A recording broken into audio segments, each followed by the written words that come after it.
नमस्कार साथियों, आपका अपना सोनू मिश्रा आपके अपने यूट्यूब चैनल कृषि संदर्भ में स्वागत है। इससे पहले दो वीडियो के माध्यम से हम लोगों ने जाना कि एग्री क्रॉप क्या होता है, एग्रीकल्चर क्या होता है, एग्रोनॉमी क्या होता है, एग्रीकल्चर की कौन कौन सी ब्रांचेस हैं। फिर दूसरे वीडियो में हम लोग ने देखे थे कि फार्मिंग क्या होता है, टाइप्स ऑफ फार्मिंग यानी कि फार्मिंग की खेती की कितनी प्रकार होती है। आज हम फार्मिंग के अंतर्गत देखेंगे कि सिस्टम ऑफ फार्मिंग खेती की कितनी प्रणालियाँ है। ठीक है, तो जो कोई भी इससे पहले वाले वीडियो को नहीं देखे हैं वो पहले जाइए फार्मिंग को देखिए, टाइप्स ऑफ फार्मिंग को देखिए, फिर सिस्टम ऑफ फार्मिंग को देखिएगा। लिंक आपको डिस्क्रिप्शन में मिल जाएगा दोनों वीडियो का। तो ज़्यादा समय न लेते हुए आज का जो हमारा टॉपिक है सिस्टम ऑफ फार्मिंग वो हम लोग स्टार्ट करते हैं।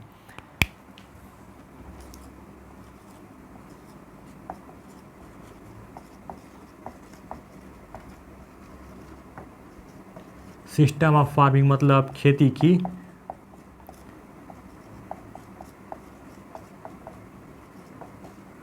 प्रणाली। तो सबसे पहले देखते हैं फार्मिंग क्या होता है, खेती क्या होता है। आप सभी लोगों को पता है कि खेती क्या होता है। विभिन्न इंटरप्राइजेस में से किसी एक इंटरप्राइजेस को अपनाने क्या कहलाता है, खेती कहलाता है। वो इंटरप्राइजेस क्या हो सकता है, या तो क्रॉप प्रोडक्शन हो सकता है, एनिमल हस्बेंड्री हो सकता है, पोल्ट्री फार्मिंग हो सकता है, फिश फार्मिंग हो सकता है, डेयरी संयंत्र हो सकता है, डेयरी फार्मिंग हो सकता है, मशरूम प्रोडक्शन हो सकता है। तो किसी एक इंटरप्राइजेस को अपनाकर जब हम अपनाएंगे तो उसी को क्या बोलते हैं, फार्मिंग बोलते हैं। क्लियर है भाई? पहले वाले वीडियो को देखिएगा, फार्मिंग समझ में आ जाएगा। फिर अब हम समझते हैं सिस्टम। सिस्टम को बोलते हैं हिंदी में प्रणाली। तो सिस्टम क्या होता है, हमने विभिन्न इंटरप्राइजेस में से किसी एक इंटरप्राइजेस को अपना लिया। ठीक है, मान के चलिए कि हमें क्रॉप लगाना है। एक कोई इंटरप्राइजेस को हम लोग ने क्या किया, अडॉप्ट कर लिया। क्रॉप लगाना है, वो चाहे क्रॉप कोई भी हो सकता है। ठीक है, अब क्रॉप लगाने के लिए हमको क्या चाहिए, सीड चाहिए, फील्ड चाहिए, चाहिए कि नहीं चाहिए भाई। फिर क्या चाहिए, नर्सरी तैयार करने के लिए अपने को इक्विपमेंट चाहिए यानी कि मशीन चाहिए। और क्या चाहिए, फर्टिलाइज़र चाहिए। और क्या चाहिए, इरिगेशन के लिए इरिगेशन चाहिए, मतलब कि पानी चाहिए। और क्या चीज़ चाहिए, इसके अलावा कोई भी फसल लगा रहे हैं तो स्वाभाविक सी बात है उसमें कीट लगेगी, रोग लगेगा। तो क्या चाहिए अपने को, कीटनाशक,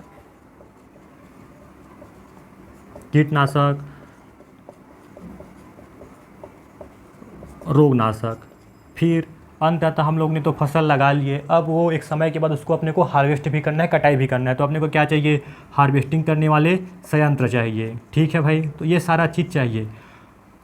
तो इसी को अपने को संचालित करना ही क्या कहलाता है, सिस्टम कहलाता है। मतलब कि हमने तो फसल लगा लिया फार्मिंग के अंतर्गत, अब उसको सिस्टम प्रणाली मतलब कि उसको एक अकेले व्यक्ति इन सब चीज़ का निर्णय ले रहा है या समूह में ले रहा है। जहाँ पे हम खेती कर रहे हैं उसका मालिक कौन है, वो खुद है कि कोई और दूसरा है कि कोई समूह में है।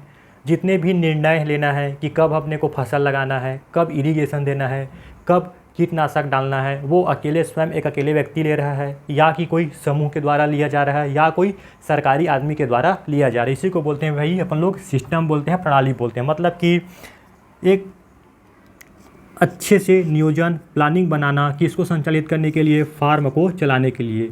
सिस्टम के अंतर्गत हम जो भी फार्मिंग करते हैं उसको अच्छे से क्या करना, प्लानिंग के तहत संचालित करना ही क्या कहलाता है, सिस्टम कहलाता है।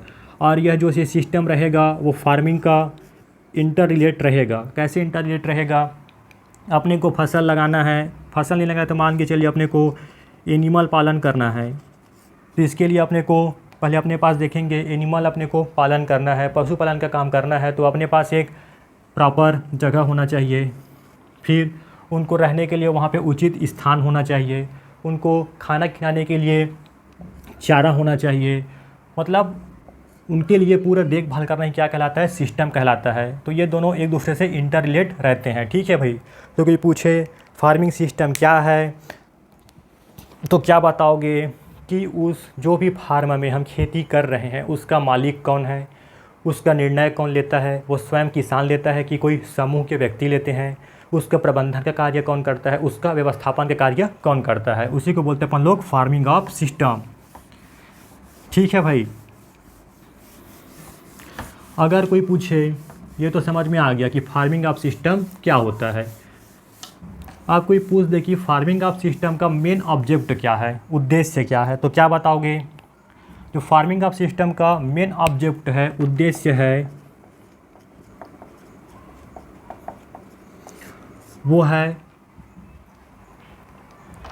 इकोलॉजिकल को बैलेंस करना है। ठीक है, पारिस्थितिकी संतुलन को बनाए रखना है और अधिक से अधिक अपने को क्या है, यील्ड यानी कि प्रोडक्शन करना है। ठीक है, तो अपन क्या बोल सकते हैं, to maintain the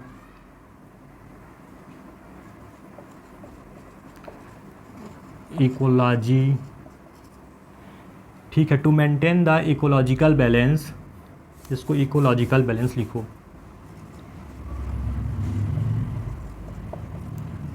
two maintain the ecological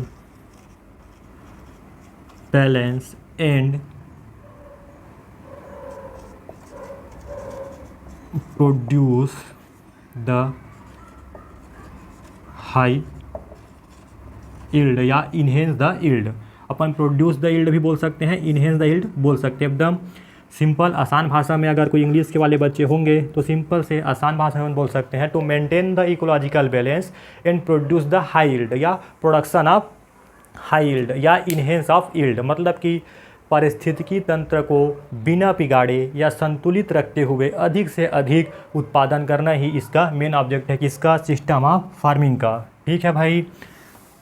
अब हम देखते हैं जो फार्मिंग ऑफ सिस्टम है वो कितने प्रकार का होता है। तो मुख्य रूप से जो फार्मिंग ऑफ सिस्टम है वो 5 प्रकार का होता है, 5 टाइप से होते हैं। ठीक है, जो फार्मिंग ऑफ सिस्टम वो कितने प्रकार के होते हैं, 5 टाइप के होते हैं, 5 प्रकार के होते हैं।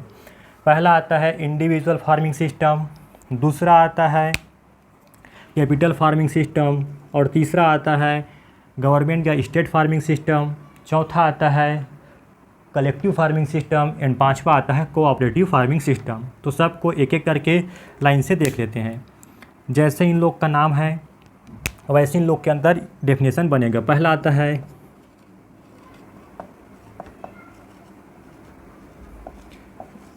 इंडिविजुअल फार्मिंग सिस्टम, जिसको बोलते हैं व्यक्तिगत खेती। हिंदी में क्या बोलते हैं भाई, व्यक्तिगत खेती की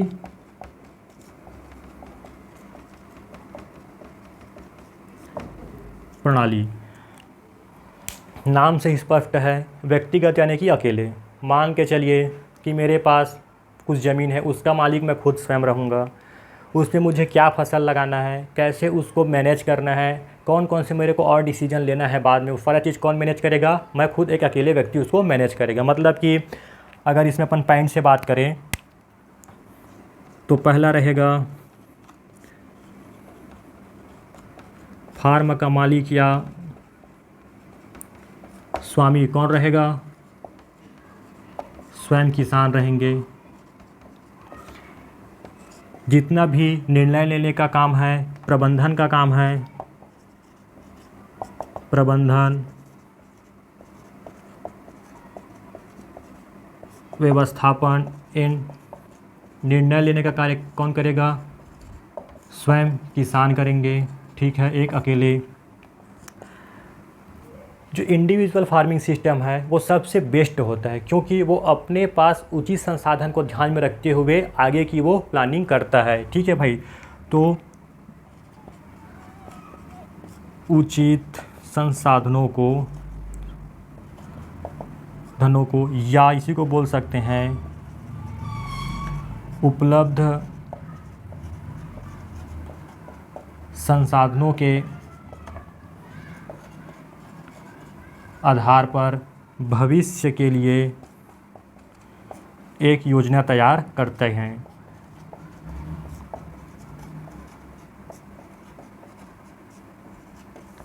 ठीक है भाई, अपने को धान लगाना है, राइस लगाना है खरीफ सीजन में, तो अपन क्या करेंगे, जो हमारे पास उपलब्ध साधन होंगे, जैसे कि हम लोग के पास अच्छा पैसा है, अच्छे से मजदूरी मिल जाता है, या हम लोग के जो फैमिली मेम्बर है वो अच्छा मतलब बहुत लोग रहते हैं, हम लोग के घर में बहुत लोग हैं, तो अपने को क्या है हम रोपा लगवा सकते हैं। अगर हम लोग के पास जो हम लोग की घर की जनसंख्या वो मान के चलिए कि 2 से 3 लोग हैं, तो अपन रोपा नहीं लगवा सकते हैं, ठीक है। तो उसके अपन छिड़काव विधि करेंगे, मतलब उपलब्ध साधनों को ध्यान में रखकर क्रॉप नियोजन तैयार करना, फसल योजना बनाने ही इंडिविजुअल फार्मिंग सिस्टम के अंतर्गत आता है।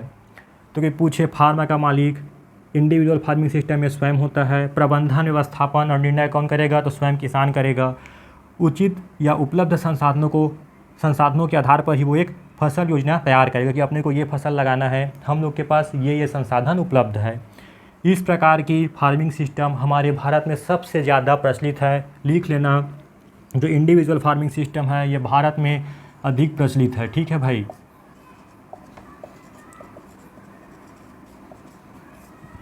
प्रचलित है। और जो 70% किसान हैं हम लोग के भारत देश में, वो कौन से प्रकार का खेती अपनाते हैं, तो इंडिविजुअल फार्मिंग सिस्टम ही अपनाते हैं। कितना परसेंट? 70% किसान इसी प्रकार की खेती की प्रणाली अपनाते हैं। क्लियर हुआ? अब दूसरा देखते हैं कैपिटल फार्मिंग सिस्टम, यानी कि पूंजीवादी।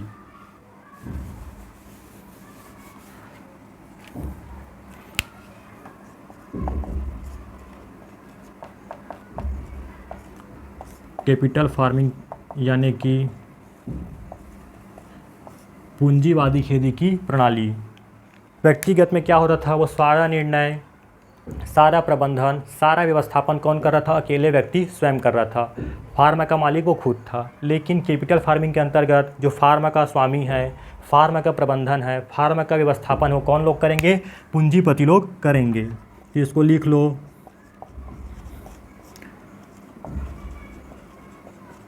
फार्म स्वामी यानी कि फील्ड ऑनर,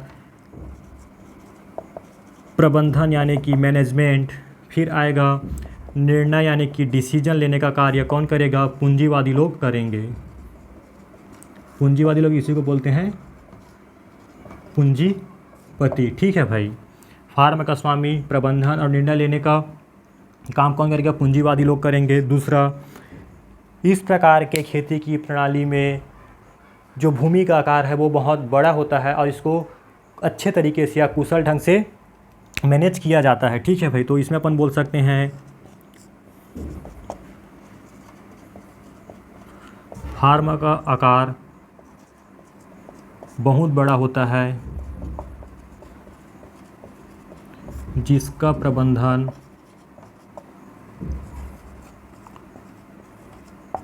कुशल तरीके से किया जाता है।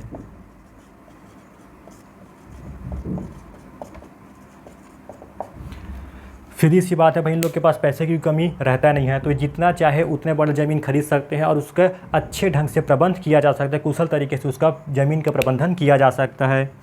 फिर यहाँ पर जितने भी न्यू संसाधन होते हैं, न्यू टेक्नोलॉजी होते हैं, उनको यहाँ पर उपयोग किया जाता है, ठीक है। जितने भी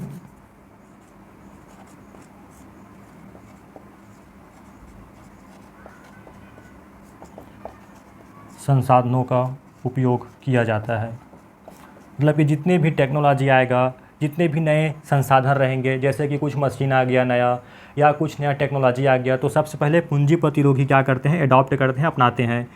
फिर इसमें जो श्रमिक होते हैं, जो वहाँ काम करने वाले कर्मचारी होते हैं, उनको जो पैसा है काम करने का वो मासिक के आधार पर दिया जाता है, यानी कि महीने के आधार पर दिया जाता है, ठीक है।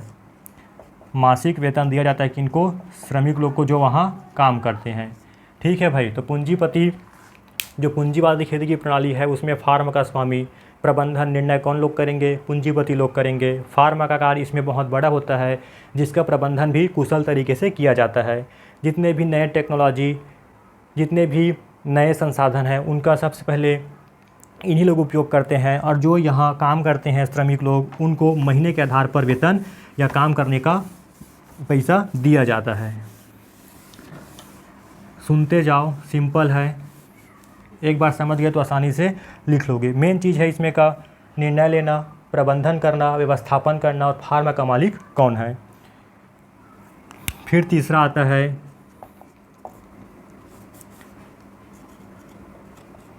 गवर्नमेंट या स्टेट, जिसको बोलते हैं अपन लोग राजकीय, या इसी को बोलते हैं सरकारी। ठीक है भाई, तो दोनों एक होता है, स्टेट या गवर्नमेंट फार्मिंग सिस्टम, राजकीय या सरकारी खेती। तो इस प्रकार के जो खेती की प्रणाली है उसमें फार्म का स्वामी, वैसे तो सरकार होते हैं फार्म का स्वामी, लेकिन इसमें जो निर्णय और प्रबंधन लेने का काम है वो सरकारी जो राजकीय वेतनभोगी अधिकारी रहते हैं उन लोग होते हैं। तो इसमें अपन लिख सकते हैं कि निर्णय यानी कि डिसीजन और मैनेजमेंट यानी कि प्रबंधन का कार्य कौन करेगा? राजकीय वेतनभोगी अधिकारी लोग करेंगे। ठीक है भाई, जितना भी डिसीजन लेना है, जितना भी प्रबंधन का कार्य है वो गवर्नमेंट के जो वेतनभोगी या जो सैलरी लेने वाले अधिकारी रहते हैं, कर्मचारी रहते हैं, उन लोग करते हैं। जैसे कि केवीके, आप सब लोगों ने कृषि विज्ञान केंद्र देखे ही होंगे, वहाँ पे क्या होता है, सरकार का कोई अधिकारी बैठे होते हैं जो निर्णय और प्रबंधन करते हैं उस केवीके के अंतर्गत जितने भी काम होना रहता है। यहाँ पे जो श्रमिक होते हैं उनका भुगतान, काम करने का भुगतान या तो प्रतिदिन के हिसाब से रहेगा या प्रति मास के हिसाब से रहेगा। जो वहाँ काम करने वाले श्रमिक रहेंगे, मजदूर रहेंगे, उनको पैसा या तो प्रतिदिन के हिसाब से दिया जाएगा या प्रति माह के हिसाब से दिया जाएगा। फिर आता है जो वहाँ काम कर रहे हैं श्रमिक, वो अपना निर्णय और प्रबंधन अपने से नहीं कर सकते हैं जब तक कि कोई अधिकारी ना बोले उनको। ठीक है भाई। फिर इसके अंतर्गत आता है राजकीय खेती की प्रणाली का ऐसा कोई उद्देश्य नहीं होता है जिससे उनको को आय प्राप्त करना हो, यानी कि उसको लाभ कमाने का कोई भी मकसद नहीं रहता है। मतलब इसको उद्देश्य अगर बात करें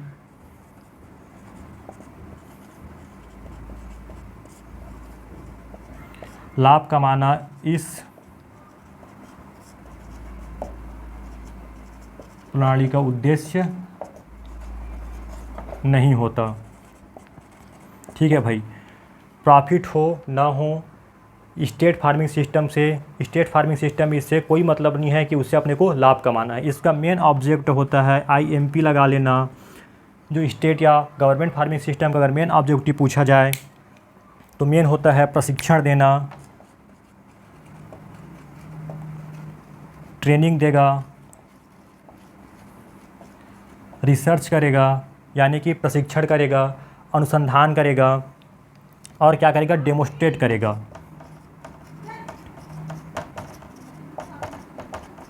डेमोस्ट्रेशन यानी कि प्रदर्शन करेगा। मान के चलिए कोई नया टेक्नोलॉजी आया है, उसका प्रशिक्षण देगा जो गांव के किसान है या आसपास के किसान है।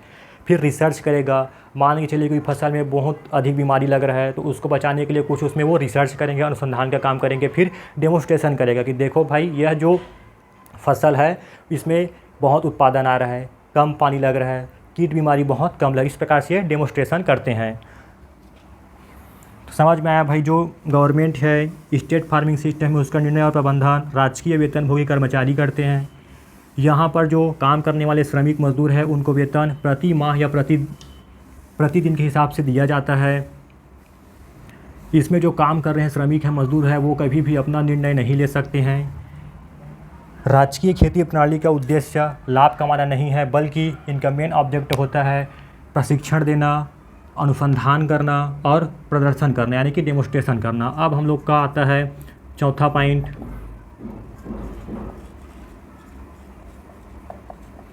कलेक्टिव, जिसको बोलते हैं अपन लोग सामूहिक। ऐसे फार्मिंग सिस्टम में क्या होता है, मान के चलो गांव में छोटे छोटे 5 से 10 लोग किसान रहते हैं। ठीक है, जिनके पास किसी के पास ज़मीन है, किसी के पास कृषि यंत्र है, किसी के पास पशुधन है, किसी के पास और कुछ अन्य सामग्री है। ठीक है, अब मान के चलो सोचते जाना, जो जहाँ रहते हो बस उसी गांव को ऐसे आंख बंद कर लेना और सोचते जाना। एक गांव है, एक गांव में 10 किसान हैं। 10 किसान के पास किसी के पास ज़मीन है, किसी के पास पशुधन है यानी कि बैल है, किसी के पास कुछ कृषि यंत्र है जैसे कि देसी हल है, कल्टीवेटर है, ट्रैक्टर है, थ्रेसर है। ठीक है, अब ये 10 लोग आपस में मिल जाएंगे, एक समूह बना लेंगे। उसके पास जितने भी संसाधन होंगे कृषि करने के लिए उसको आपस में मिला लेंगे। ठीक है, अब जो 10 लोग आपस में मिले रहेंगे उनमें से एक को मुखिया चुना जाएगा। सीधी सी बात है, जब कोई भी समूह में होता है तो कोई एक उनको मुखिया चुनना पड़ता है। तो वो क्या करेंगे, आपस में एक मुखिया चुन लेंगे। फिर वह मुखिया आपस में सभी का काम बांट देंगे कि भाई तुम ये काम करना, तुम ये काम करना, तुम ये काम करना। अब काम बांट दिए, ठीक है। अब उन लोग काम भी कर लिए। अब लास्ट में जितना इस फार्मिंग खेती की प्रणाली में आय प्राप्त होगा उसका अब उनको बंटवारा करना है 10 लोगों के बीच में। तो जो टोटल इनकम है, तो जितने उन लोग काम किए रहेंगे उसके हिसाब में उनको पैसा दिया जाता है। नहीं आया समझ में?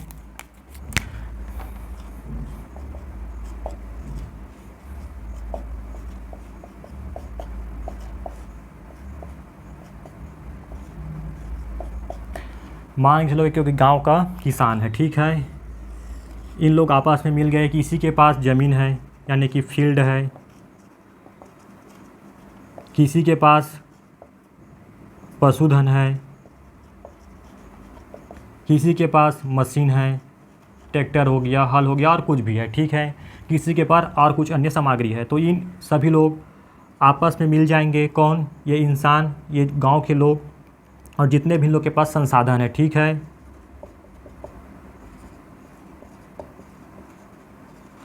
संसाधन मिल जाएंगे, फिर क्या बनाएंगे, एक समूह बनाएंगे।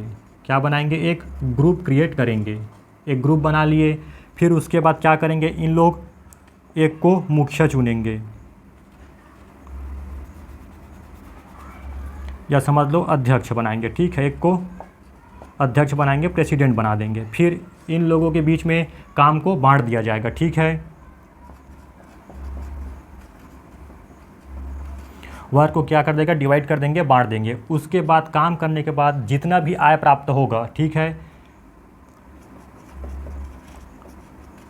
टोटल इनकम, मान के चलो टोटल इनकम 10,000 आया, तो ये जो टोटल इनकम है 10,000 है, उनको इनके काम करने के अनुसार इसमें बांटा जाएगा, ना कि इनके पास कितने इन लोग संसाधन दिए हैं उसके हिसाब से। मतलब कि कोई 10 आदमी है तो कोई लोग मात्र महीने भर में 5 दिन आए हैं, महीने भर में कोई 10 दिन आए हैं, कोई 20 दिन आए हैं, तो उसके अनुसार से जितने दिन इन लोग फील्ड में काम किए रहेंगे, खेत में काम किए रहेंगे, उसके अनुसार इनको टोटल इनकम, कुल आय से पैसा दिया जाता है। क्लियर है? तो यहीं पे समझ लो 5वें नंबर की जो प्रणाली की सिस्टम है,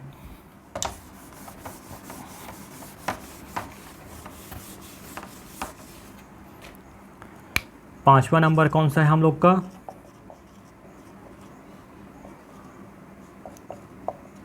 कोऑपरेटिव फार्मिंग सिस्टम, यानी कि बोलते हैं सहकारी खेती की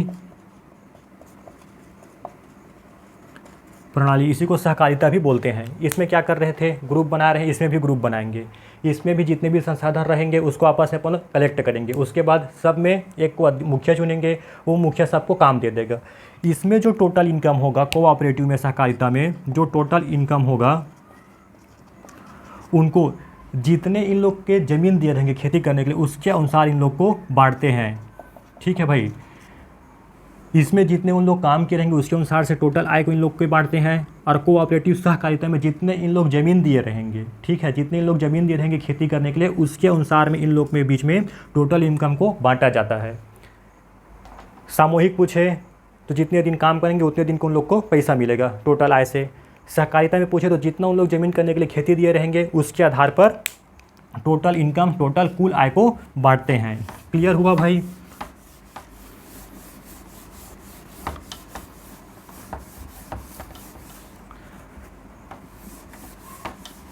अगर हम बात करें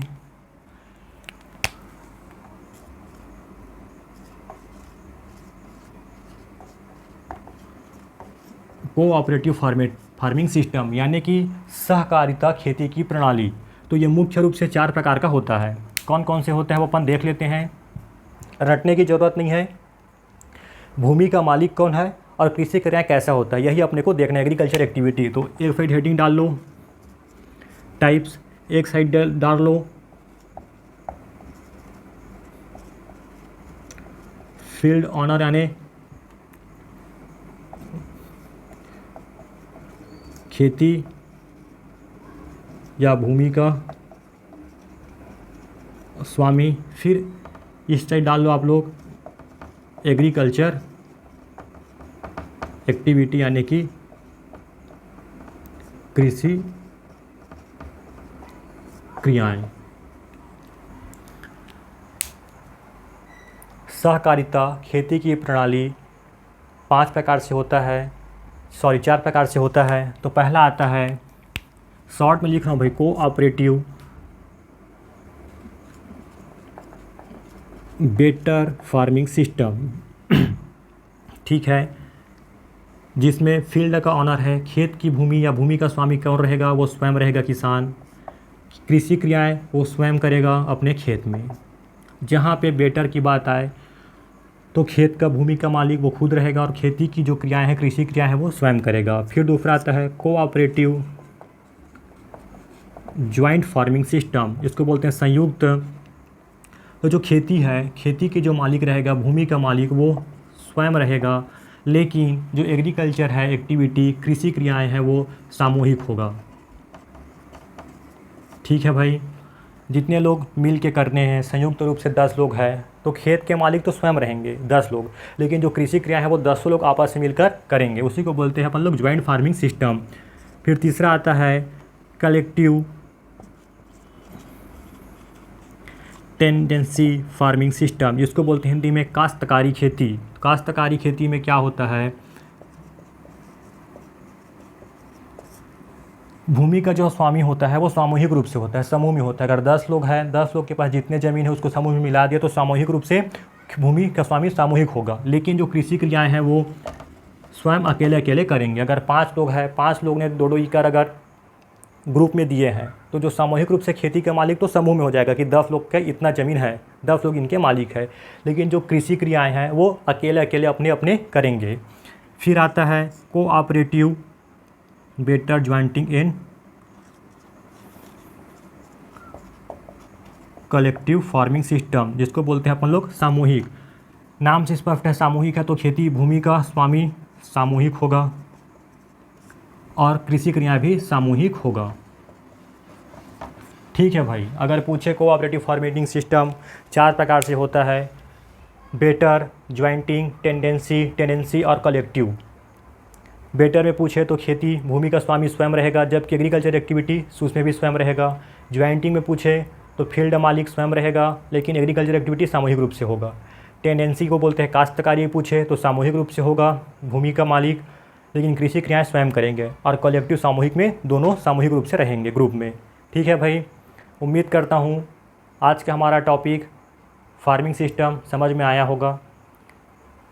और ऐसे ही नॉलेज से भरपूर वीडियो के लिए हमारे चैनल कृषि संदर्भ को लाइक करें, शेयर करें, सब्सक्राइब करिए और कमेंट करिए। वीडियो अच्छा लगे तो आगे शेयर कीजिए, और कुछ डाउट हो तो कमेंट बॉक्स में बताइए। कुछ समझ में ना आया हो तो भी आप कमेंट बॉक्स में बता सकते हैं। जय हिंद, धन्यवाद।